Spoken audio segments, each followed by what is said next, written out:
Try to imagine all life as you know it stopping instantaneously, and every molecule in your body exploding at the speed of light. Here's your look at the Weta Workshop mini epics, Ghostbusters, Egon, Spengler.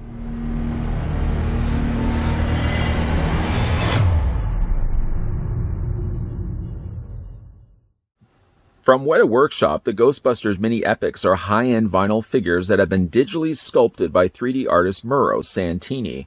When he's not collecting spores, molds, and fungus, Egon is out capturing other epics.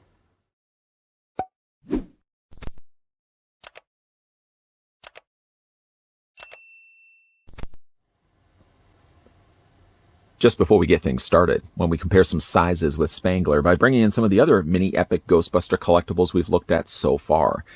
The first one we had a look at a long time ago, it seemed, was Peter Venkman. Just recently, though, we also had a look at Ray Stantz. Let's move those guys all into one another.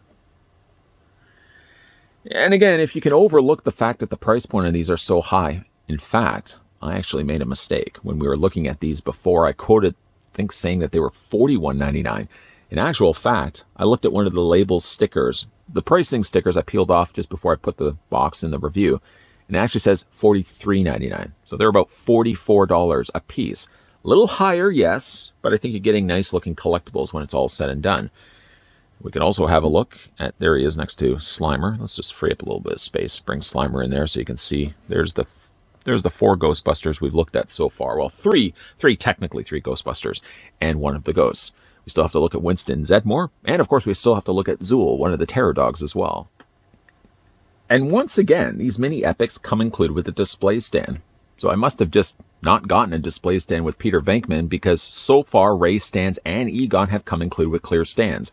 I'll know I was missing this stand when we look at Winston Zedmore, and he also comes with the same clear stand, which basically just attaches to the bottom of the Ghostbusters' feet. Still think that it's not really necessary. I mean, you can see, like, Egon stands fine on his own. Why am I going to... I feel like this is just honestly a waste of plastic. It would be different, though, if they had put, like, the Ghostbusters logo on this, or they made this stand somewhat rather interesting. But the fact that it's just a clear stand, I don't even think it was worth it. And if it means that any little bit of the price can get shaved off, like a fine cheddar... Again, I don't think they needed to have display stands in the first place, because, like I said, you know, Egon stands fine. No problems whatsoever. I just don't get it. What I do get is that Egon is a nice one, but I don't think I like him as much as some of the other epic minis we've looked at so far. I can't help but notice he's very pale. And for the comparisons of that, just write home the fact that he's so pale. I'm going to bring in Ray Stantz. Yes, Ray does have a little more rosier in his cheeks, but he also seems to have a more warmer skin tone. I appreciate at least the fact that they have different skin tones, but I kind of feel like Egon is a little on the pale side. He's a little too pale, in fact. We'll just move Ray out of the way. Now, as you can see, also, one thing about Egon, yes, he's pointing. He's pointing at something. Probably something that Peter and Ray are not aware of at the moment. But the other thing that you'll notice in his hand is a Pke Meter. Now, this is already up, so he's detecting something, though he's not looking at it right now. So I like the fact that each of the Ghostbusters so far have something different going for him, or for them. Venkman had the Neutrino Wand in his hand, Ray had the Ghost Trap in his hand, and Egon, as you can see, has the Pke Meter in his hand. So I like that they are mixing things up a bit. Because of that, as you spin the figure around, you'll see on the back here, the Neutrino Wand is still attached to the back of the Proton Pack, which seems to be the same Proton Pack as the other two Ghostbusters figures that we've looked at so far. Right down to the fact that they've got the little warning labels there on the bottom, at the top, and the bottom. Nice little touches on Weta Workshop's part. Nice looking Proton Pack. I have no problems at all with the Proton Pack. Again, going back to his face, though, I'm not going to spend a whole lot of time talking about how pale his skin is, but am I the only one that thinks that's really pale on Egon? I know he's pale in the movie, but that seems really, really pale. He is wearing glasses, and at least the glasses are separate pieces from the rest of his face, so you can actually still see there's eyes underneath that. Unfortunately, one of the downsides of ever putting glasses on a statue or a figure is it tends to make the eyes look a little blurry. And that's kind of what ended up happening here as well. I can't help but also notice that the lenses seem a little dirty. There's it's almost like a little scratch at the bottom corner of it. I don't know if you can see it or not. It could just be the glue. I'm guessing it's probably the glue, the way that they put the glasses together, but it seems like there's definitely little marks. Maybe that's paint. Okay, it's probably paint. It's making his, like the glasses aren't super clean. And he also, unfortunately, maybe some of it is paint, has also found its way on the bridge of his nose as well. Can you see that? Yeah, you can see that. At least as a caricature of Egon, they've sculpted one thing nicely, and that's his rather high hair. The hair is nicely done with, again, like these little curly cues on the side. Slimer had little curly cues for his eyebrows. So I like that. Of course, you've got the Spengler patch there on the front of his jumpsuit. Nice little belt there. That's everything actually on these pieces are nicely painted. You've got, with the other cases as well, the little tube that runs to the back area here. And you can even see as well how that's been strapped and harnessed to his torso. He's a very lanky looking figure, but to be fair, like all the other Ghostbusters have been quite lanky figures as well. And he has really, again, large feet. So again, going back to the point I mentioned earlier, I don't want to beat a dead horse over this, but we really need a display stand. I mean, you know, just to show you, just to give it the college try. I'm going to take the pegs of Egon's feet. Actually, it goes this way. Because one hole seems slightly smaller than the other. Attach that into place. And where's the other hole? Even like putting these display stands in place can be a little more difficult. That goes into the one foot. Oh, we're spending so much time on this. We're spending so much time on this. There we go. All right. Yeah, there's a display stand.